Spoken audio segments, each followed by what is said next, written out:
Alright! Welcome back to the channel for episode 19. My name is Denny, and today we're going to explore the way cinematographers achieve perfect exposure in every shot. We'll talk about light levels, exposure, contrast ratios, and the tool we use to measure these things. This will be a three-part video about exposure because we're going to deep dive into the subject. In this one, we're going to focus on measuring light. In the second one, I'm going to analyze the exposure of my favorite frames. And the last one will be a big exposure test that, in my opinion, every wannabe DP should do, which is about finding your own taste. Because really, that's the main job of a DP, is to have good taste and to make the images work with the story. The rest, you have a team that does the work for you. So yeah, if you like cinematography, make sure to subscribe to the channel so you don't miss those two next episodes about exposure. And for more topics about cinematography, a movie without sound is a silent movie. A movie without light is radio. Obviously, you must have light to expose the image. But more than that, much of the artistry of cinematography is in the control of exposure and contrast. Selectively exposing objects and characters to appear bright, slightly shaded, darkly shaded, barely visible, as desired. The contrast between the dark side of a person's face and the light side changes the mood of the image. Where a videographer will simply expose by eye, or as I did before, expose to the right, a cinematographer measures light. So the exposure of every object or characters in a given scene can be precise. Nowadays, you could use false color, or on some new monitors, you could use the EL zone in order to see your exposure clearly for each part of the frame. But the most precise tool you can use is the good old light meter. As a cinematographer, you are painting the frame with light. And to get the results you are looking for, you need to have a firm understanding of the principles you are trying to manipulate, right? So first we'll talk about the theory, and then I'll show you how to use the light meter to expose your frame. And even if you're not interested in using a light meter, the principles of exposure that we'll talk about still applies. So let's start by talking about a very important thing, contrast ratios. What's that? It's the measurement of the amount of light illuminating an area or object in the frame compared to the amount of light illuminating another object or area in the frame. Simply put, as I was saying before, for example, the dark side of a person's face and the light side of a person's face. This contrast can be measured. Here, for example, we have a very light contrast ratio. Both sides are lit in the same way.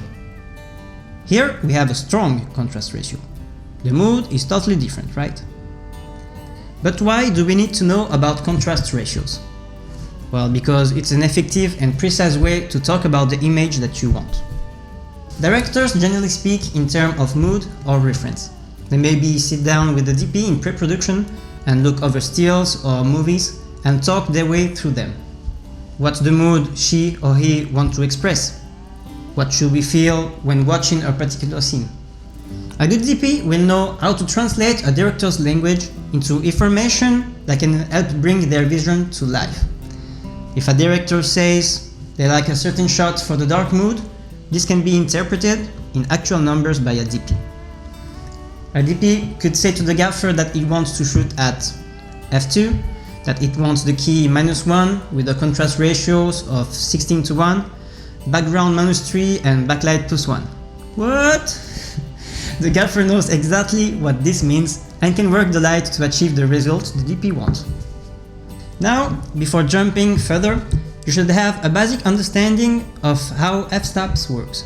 So the main thing to know is that a stop of light either doubles or halves the amount of light. So if you add a stop, you double the amount of light, and if you take away a stop, you halve the light. Exposure is usually expressed in f-stops, and there is an f-stop scale. it's important to memorize the scale so you can quickly gauge how much more or less light you need in order to expose in the way you intend to. F-stop scale goes like this: 1, 1.4, 2, 2.8, 4, 5.6, 8, 11, 16, 22, 32. If you're like me and you don't like to study, there is a way. The easiest way is to only memorize the first two, which are 1 and 1.4. Starting with this, you can double them.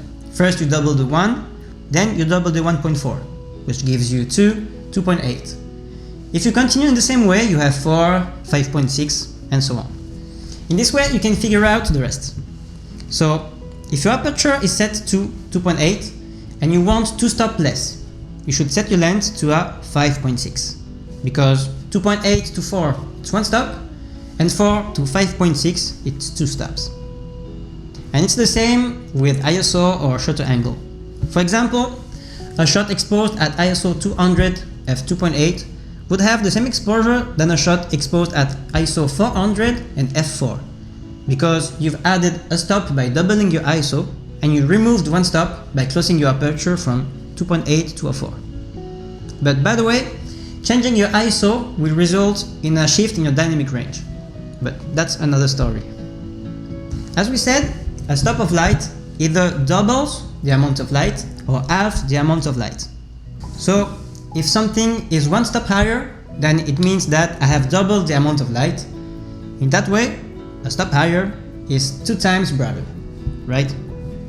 2 stops higher will be 4 times brighter, 3 stops higher will be 8 times brighter, and 4 stops 16 times brighter, and so on. Now in this, that's where we can now speak in terms of contrast ratios. Let's start with this flat lighting. My key light and my fill are illuminating me in the same way. Both are giving me the same value. My light meter reads f4 for both. So it's a contrast ratio of 1 to 1. Let's say I want a little bit of contrast. We can take out a stop of light on my fill. The light meter reads 2.8, which is a stop down from 4, right? As we said, one stop halves the amount of light in comparison to the key light. So we have a contrast ratio of 2 to 1. Now more contrast. We have the fill again, so it's 2 steps less than the reading of the key, f2. My fill is now 4 times less bright. So the contrast ratio is, you've guessed it, 4 to 1. 3 stops less, f1.4. Contrast ratio is now 8 to 1, so the fill is 8 times less bright than the key. 4 stops, it's 16 times less bright, so the contrast ratio is 16 to 1. And you could go on, 32 to 1, 64 to 1. Again, 1 to 1, 2 to 1, 4 to 1, 8 to 1, 16 to 1. As you can see, we can use this to better tell stories. For example, you will more easily use a ratio of 1 to 1 or 2 to 1, which are called high key, on a comedy or a love story. And you would use a higher contrast ratio of 8 to 1 or 16 to 1, which are called low key for a drama or a thriller. Or not. I mean, you could change the codes by playing with those. But now you understand how important it is for a cinematographer to know how to read light.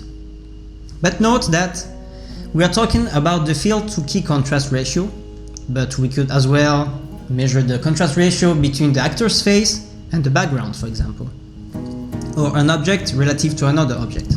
I hope that this was clear.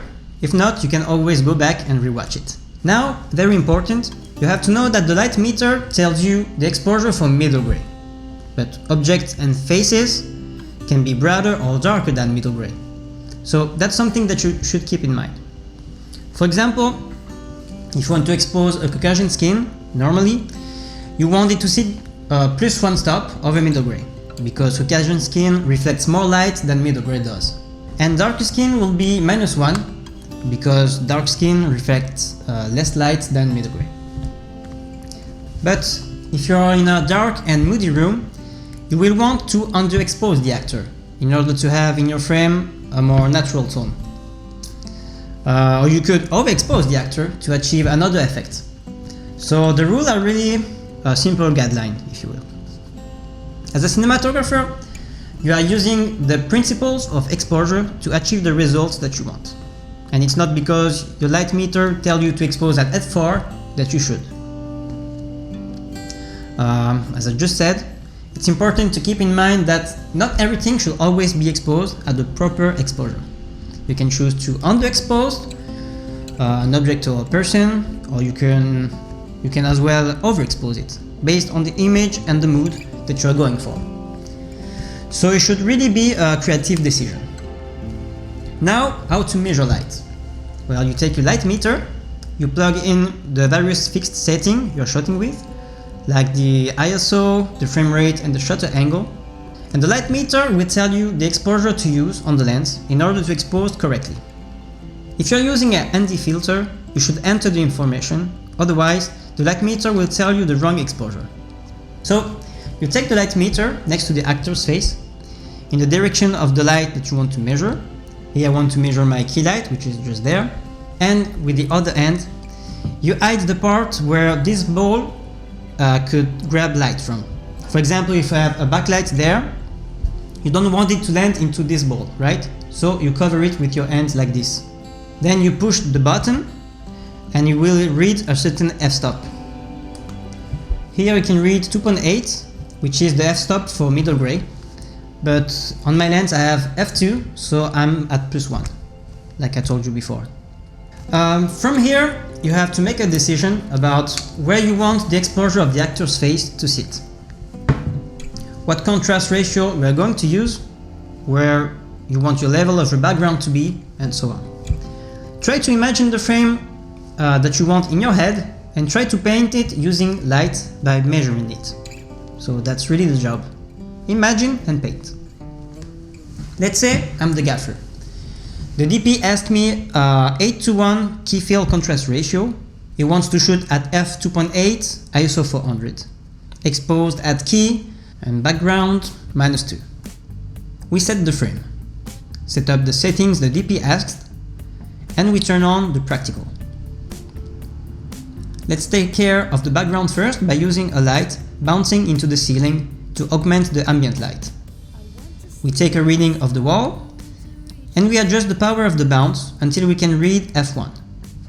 As we said, the DP wanted the background -3, so we start at f2.8, 1 stop f2, 2 stops f1.4, 3 stops f1.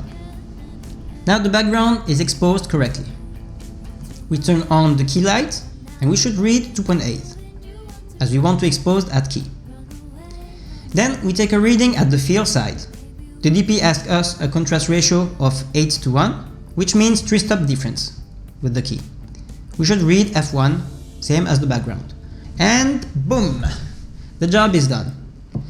Knowing the f-stop scale and contrast ratio will help the DP communicate more clearly with his gaffer or team in the language that everybody can understand. So, do you see now how important it is?